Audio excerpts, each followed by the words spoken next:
آقا تو چطوری به دوست آشنا فک و فامیل میگی که دیزاینری چی کار میکنی دقیقا؟ اینتریر دیزاینر رو نمیدونم، آرکیتکچر رو نمیدونم، اینداستریال دیزاینر رو، همه اینا میاد تو ذهنشون بجدن.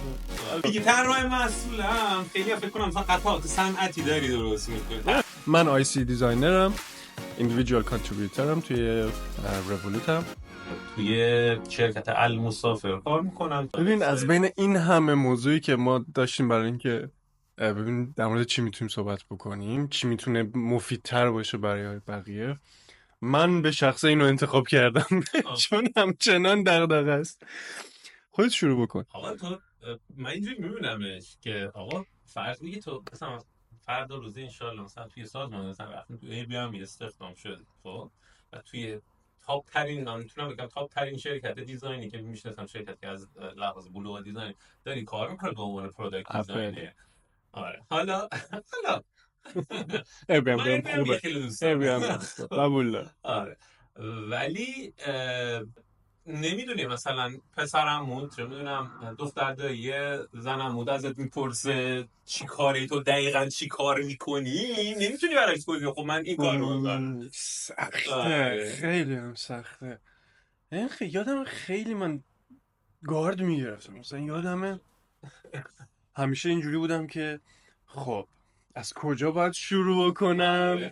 ببین میدونی چیه داستان از این قراره که بعد هی میرفتم هی تقلا میکردم، هر چقدر بیشتر زور میزدم آدم قیافشون بیشتر اینجوری میشد، کمتر میفهمیدم که آقا مثلا سعی کردی از راههای مختلف بگی تازه یه سری چیزای دیگه پیش اومده. مثلا تو گفت طراح محصولم، چه برداشت فعلا اون فعلا اصلا ولش کن. میگی طراح محصولم، خیلی فکر کنم مثلا قطعات صنعتی داری درست میکنی. همه دیگه با اینا آشنا، اینتریر دیزاینر رو نمیدونم، آرکیتکچر رو نمیدونم، اینداستریال دیزاینر رو، همه اینا میاد تو ذهنشون بجدون. البته الان خب خیلی اوضاع بهتر شده، یعنی شما کافیه که مثلا یه کیوردی از مثلا تک بیاری وسطش تا یه حدی نزدیکای اونجا میاد. ولی داستان این قرار بود که خیلی من تقلا میکردم، خیلی زور میزدم که آدم بفهمم نه این اونی که آها ببین من این خیلی برای من مهمه، اصلا پرسوناله برای من. به محض اینکه مثلا میگن گرافیک دیزاینر دیگه ببین it's a bummer، یعنی دیگه it's gone. اینستاگرام دیزاینر کاوره چیزی وارو نمیشه برامون طراحی کنی. ولی تهش بعد از کلی انرژی مثلا اینجوری بود که خب یه بار دوباره هم که نیست، شما برای مثلا توی خیابون هم ممکنه لازم باشه با یه نفر صحبت بکنی، لازم باشه در موردش صحبت بکنی، بدم آقا من خیلی دارم انرژی مصرف میکنم اصلا جور در نمیاد. نمیشه بعد شل کردم دیگه ولش کردم دیگه. اینجوری شدم که ببین اپلیکیشن و طرف مثلا دیگه میگه دیولوپ و شما میسازید و فلان و اینا، would you develop it like fully؟ آره اوکیه اصلا ولش کن، نزدیکه دیگه fair enough. مثلا باز دوباره اونجا بغرا میشه که طرف میاد پسورد و تو میگه آقا اپلیکیشن من مشکل پیدا کرد، مثلا واتساپ من نمیدونم چی کار میکنه. نه اونا دیگه خیلی هک میشه یه جایی میاد به تو میگه مثلا تو اسم اپلیکیشن رو آوردی دیگه، برای مهم نیست. توی کامنت بنویسید مام باباتون در مورد شغل پروداکت دیزاینری چه فکر میکنن. ما شروع میکنیم اول، تا اون پایین بنویسید.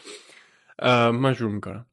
مامانم مطمئنم همین الان اگه زنگ بزنم بهش بگم که شغل منو بگو، ماما نمیدونم که با کامپیوتر یه کارایی میکنین. آره اصلا بابام بهش بگم، بابام یادمه 6 ماه پیش برای اولین بار، دیگه 30 سالم شده دیگه، یه بار زنگ زد همینجوری و وسط صحبت گفت بر من توضیح بده چی کار میکنی. گفتم باری کلا، مثل که اتفاقای افتاده رفته، احتمالا چند بار صحبت کرده نشده، اومده پیش خودم ازم بپرسه. با هم خب خیلی بیشتر براش قابل فهم بود، اون دیگه الان یکم نزدیکه، مثلا میگه اپلیکیشن و وبسایت و اینجور چیزا رو اونو میگه. ولی همچنان مطمئنم اگه یه نفر از مامان بپرسه که چی کار میکنه definitely یه آیدیایی میدن به طرف که طرف فکر میکنه هکر یه چیزی هم. مطمئنم دقیقاً یا شاید هم اینجا دارم مانی لاندری چیزی دقیقاً. و من خودم خیلی وقتا وقتی میخواستم برای همه بگم سعی میکنم اون چیزی که نزدیکترین موضوع به زندگی آدم ها رو بگم. یعنی خب نزدیکترین چیزی یه وبسایت دیگه، همه میرن توی یه وبسایت یه کاری میکنن و هم طراح سایت. این شاید نزدیکترین راه بوده که بتونم بگم که خب چقدر هم اشتباهی طراح محصول رو خلاصه بکنه به طراح وبسایت، ولی خب بازم حالا حداقل راحت تر میتونه یه خوبه فیر، میدونی اوکیه. بستگی داره، یه وقتایی اگه مثلا چیز باشم، مثلا یکی دوتا درینک باشه، مثلا حوصله‌شو داشته باشم طرف بپرسه، ممکنه واقعا مثلا بیام یه اینتלקچوال یه چیزی بهش بگم، مثلا این شکلی که ما زندگی آدما رو بهتر میکنیم. شاید خیلی کوچیک باشه، شاید همونطور خیلی کوچیک باشه، ولی به هر حال این کارو میکنیم. شاید یه وقتایی مثلا در لزوما خیلی دایرکت تاثیر نداشته باشه، ولی عملا شما رو کمک میکنیم که راحت‌تر به هدف برسی. و بعد همین باعث میشه که آدما شروع بکنن صحبت کردن. مثلا چند باری که این کارو کردم، حالا بجز اون زمانه که طرف اصلا مشتاق نیست که بخواد صحبت بکنه، ولی اگه طرف واقعا جنوین ازت پرسیده باشه که چی کار میکنی و اینجوری شروع بکنی که اوکی من تجربه ای آدم ها رو بهتر میکنم، یا مثلا من کمک میکنم آدم ها راحت‌تر به هدفشون برسن، این یه خیلی سپارک ایجاد میکنه برای آدما. چجوری دقیقا کمک میکنی به آدما که به هدفشون بهتر برسن؟ بعد شما میتونی یواش یواش با چند تا اگزمپل یا مثلا مثال بیاری بازش بکنی. یه کار دیگه ای که میکنم معمولا این شکلیه که میگم خب دقت کردی یه وقتایی آدم اعصابش خورد میشه از اینکه یک چیزی اونجوری که ما میخوایم پیش نمیره. ما مهندسی میکنیم که بیشتر چیزا اونجوری که تو میخوای پیش بره. خب یعنی کمتر این لحظه فرستریشن این شکلی که هولیش چیه این کثافتی که جلوی منه، این چرا کار نمیکنه، یا مثلا چرا به من نمیگه که چی کار داره میکنه، چرا من سر در نمیارم ازش، مثلا اینو کمتر اتفاق بیفته. بعد این یهو باز میکنه داستانو برای طرف، اینجوری میشه که خودش اصلا دیدم خودش طرف مثلا میاد یه قدم برمیداره. اوکی پس مثلا شما توی وبسایت ها این کارو میکنین، یس پس مثلا توی اپلیکیشن ها این کارا رو میکنین، توی فینتک این کارو میکنین. بعد قشنگ طرف یعنی و خودش هم پیدا میکنه، یعنی قدم به قدم میاد. به نظرم شخصا فکر میکنم بهترین روشش بوده تا نه حالا. واقعا این چیزی که میگی من خودم هم یه بار استفاده کردم و خیلی خوب جواب بده. مثلا چطوری گفتم برای کسی که هیچ درکی از دیزاین و حالا مثلا فضای تک و این چیزا نداره، مثلا من گفتم که آقا کار من طراحی یه سایت و اپلیکیشنه، برای اینکه مثلا اشتباه پیش نیاد که وقت مثلا دیولپمنت منظورم نیست، بهش میگم آقا تو مثلا دانشگاه آزاد میری، چه میدونم دانشگاه سراسری میری، هر جوری سامانت چون دیدی چقدر درب و داغونه، تو همیشه تو مشکل دست داری میذاری روی زخمشون. آره نمیتونی یه کاری رو راحت باش انجام بدی. ولی تو همون تویی که ممکنه پیش خودت فکر کنی که من خیلی از این چیزا سر در نمیارم، ولی راحت با تلگرام و واتساپت کار میکنی، تو اینستاگرام واسه پست دوستا پست میفرستی، خیلی راحت اون کار میکنی، ولی با اون نمیتونی. این کار طراح محصوله، کار اینه که اینم روش خوبیه، و راحتش بکنی. روش خوبیه. تلگرام طراح محصولای خوبی داره، چه میدونم اینستاگرام، چه میدونم فلان فلان فلان، اینا خوبه طراح محصول، ولی اون نه سایت دانشگاه آزاد هیچ کسی رو نداره که اصولا طراحی انجام بده باشه. موافقم. آره این خیلی راحت تر آدم ها رو متوجه میکنه. اوکی پس این یه خب خود همین حرفم حالا اینو خوب شد بحثش پیش اومد، به نظرم دیزاین دیگه ما تا شاید بهش فکر نکردیم که نمیتونستیم شغلمون رو برای آدم بیان بکنیم. وقتی اینجوری بهش نگاه بکنیم که خب آدم یه همون فرستریشن یه پین پوینتی داره، یه نقطه رنجی داره، الان من اون نقطه رنج چطوری میتونم ادرس بدم، از این راه میشه راحت تر جواب داد. خیلی باحاله. میدونی مثلا در نظر بگیریم آدمی که داریم باش صحبت کنیم به عنوان یه پرسونا، یه چیز خیلی ساده یه روزمره‌ایه، ولی اون کسی که داره ازت یه چیزی میپرسه ببینی که نزدیکترین محصولی که باش چالش داره چیه و یه پرسونالایز بهش همون بگی. آره بهش بگی که آقا مثلا این اپلیکیشن فلانو با اپلیکیشن فلان دی اون خوبه اون بده. کار ما اینه که اینا رو اینجوری از این بد به حالت خوبش بیاد. دوست داشتم نه دوست داشتم مثلا طرف کارش با ماشین بیشتر میتونی بری سراغ نویگیشن، طرف اگه بیشتر مثلا توی هلت کیر داره کار میکنه میتونی بری سراغ مثلا سرویس های آنلاین هاسپیتال، یا مثلا اگه طرف کارش بیشتر توی سفره میتونی بری سراغ مثلا سرویس های بوکینگ.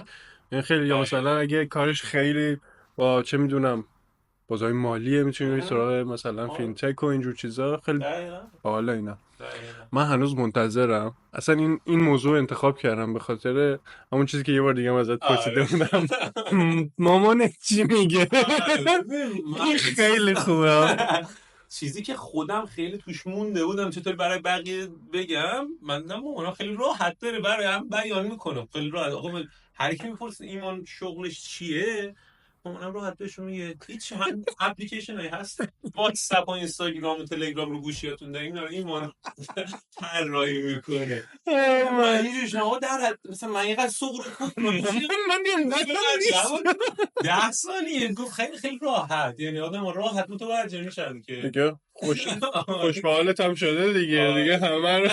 آره دیگه. و خب شاید هم مثلا چون اون شمی دیزاینی و ما خانوادگی داریم راحت متوجه شدن، راحت هم تونستن به نظرم اینو انتخاب کرده به عنوان یک آره. چیزی که طرف دیگه اوکی آره. سوال دیگه نپرسه، اینو بهش بگه طرف اصلا میره دیگه. کتاب. یه جورایی داره. یادتون نره بهمون بگید که شما چه جوری معرفی میکنید خودتونو و چه داستانهایی براتون اتفاق افتاده که جالبه. هرچی خنده داره ترمون باشه که حال بکنیم، شاید تو ویدیو بعد دربارش هم حرف زدیم. اینم خوبه. آره. اینم خوبه. و در کنارش هم یادتون نره که بهمون بگید که در مورد چه موضوعاتی دوست دارید صحبت بکنیم. هر چیزی که مرتبط با دیزاین، پیدا کردن مسیرتون، پیدا کردن اینکه what's next، چیکار باید بکنیم، چجوری میشه بهتر شد، هر چیزی باشه اگر در توانمون باشه بدونیم چیزی در موردش، definitely میریم سراغش و در موردش صحبت میکنیم، حتی شده کوتاه. حتما. خیلی عالی. مرسی از اینکه گوش دادید و امیدوارم که با اپیزودهای دیگه در خدمتتون باشیم. بسیار عالی. مرسی. خدا نگهدار. سابسکرایب یادتون نره.